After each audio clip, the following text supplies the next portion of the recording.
بسم الله الرحمن الرحيم الحمد لله رب العالمين والصلاة على خاتم النبيين اما بعد قال رسول الله صلی اللہ علیہ وسلم حاضرات و سامعات، آج میری تقریر کا عنوان ہے کال کی اوتار۔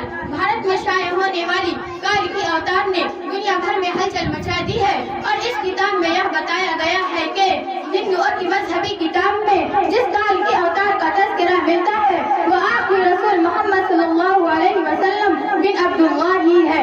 اس کتاب کا مصنف اگر کوئی مسلمان ہوتا تو اب تک جیل میں ہوتا اور اس کتاب پر پابندی لگ چکی ہوتی، مگر اس کے مصنف پنڈت وید پرکاش برہمن ہندو ہے اور وہ الہ آباد یونیورسٹی سے وابستہ ہے اور وہ سنسکرت زبان کے ماہر اور معروف محقق ہیں۔ پنڈت وید پرکاش نے کال کی اوتار کی بابت اپنی اس تحقیق کو ملک کے 8 مشہور و معروف و محقق پنڈتوں کے سامنے پیش کیا ہے۔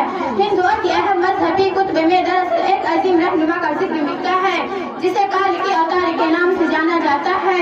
پنڈت وید پرکاش نے گہری تحقیق کے بعد یہ بتایا ہے کہ اس کال کی اوتار سے مراد حضرت محمد صلی اللہ علیہ وسلم ہے جو مکہ میں پیدا ہوئے ہیں۔ چنانچہ اس کا کہنا ہے کہ تمام ہندو جہاں کہیں بھی ہو ان کو اب کسی کال کی اوتار سے ڈرنے کی ضرورت نہیں ہے، بلکہ اس کے لیے انہیں محض اسلام قبول کرنا ہے اور آخری رسول محمد صلی اللہ علیہ وسلم کے نقش قدم پر چلنا ہے، جو بہت پہلے اپنے مشن کی تکمیل کے بعد اس دنیا سے تشریف لے جا چکے ہیں۔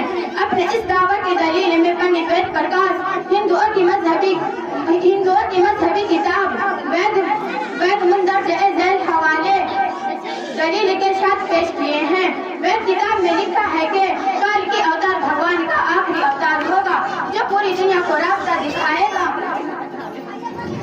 ان کلمات کا حوالہ دینے کے بعد پنڈت وید پرکاش لکھتے ہیں کہ اس پیش گوئی کا اطلاق صرف حضرت محمد صلی اللہ علیہ وسلم کے معاملے میں درست ہو سکتا ہے۔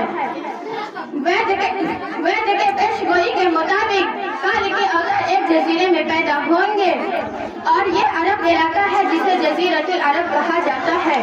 مقدس کتاب میں کال کے اوتار کے والد کا نام وشنو بھگت اور والدہ کا نام سومانو ہوگا۔ وید کتاب میں جبکہ سنسکرت زبان میں وشنو اللہ کے معنی میں استعمال ہوتا ہے اور بھگت کے معنی غلام اور بندہ کے ہیں، جبکہ عربی زبان میں وشنو بھگت کا مطلب اللہ کا بندہ یعنی عبداللہ ہوا، اور سنسکرت زبان میں سومانو کا مطلب امن ہے، اور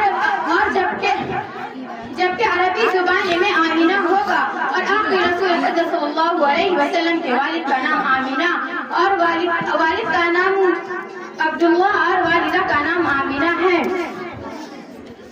وید کتاب میں لکھا ہے کہ کال کی اوتار زیتون اور کھجور استعمال کرے گا اور وہ اپنے قول و قرار میں سچا اور دیانتدار ہوگا، اور یہ دونوں پھل کھجور اکرم صلی اللہ علیہ وسلم کو مرغوب تھے، جبکہ آپ سچائی اور دیانتداری میں تو اس حد تک معروف تھے کہ وہ مکہ محمد صلی اللہ علیہ وسلم کے بارے میں صادق اور امین کے لقب استعمال کیے جاتے تھے۔ وید کے مطابق کال کی اوتار اپنی سرزمین کے معزز خاندان میں سے ہوگا، اور یہ بھی محمد صلی اللہ علیہ وسلم کے بارے میں پتہ چلتا ہے کہ آپ قریش کے معزز خاندان میں سے تھے جس کے عرب میں عزت اور شام و عراق میں پہچان تھی۔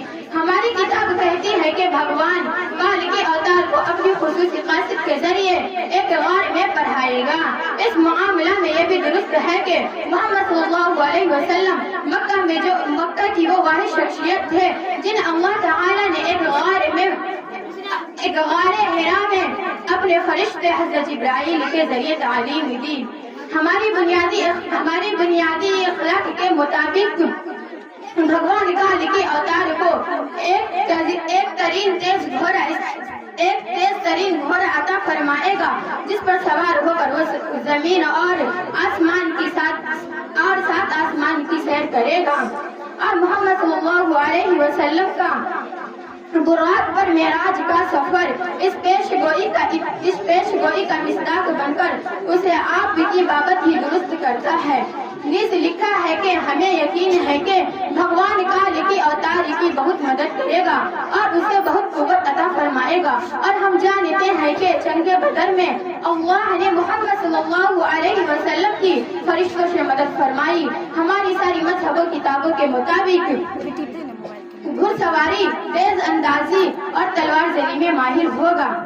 حضرات اس کو اتنا پھیلائیں کہ سارے دنیا کے ہندو کلمہ پڑھ کر اللہ تعالیٰ کے حضور سچی توبہ کر کے جنت میں جانے والے بن جائے، اور ہم مسلمانوں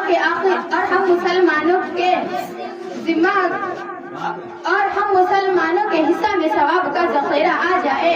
آمین۔ وما علینا الا البلاغ۔ السلام علیکم ورحمۃ اللہ وبرکاتہ۔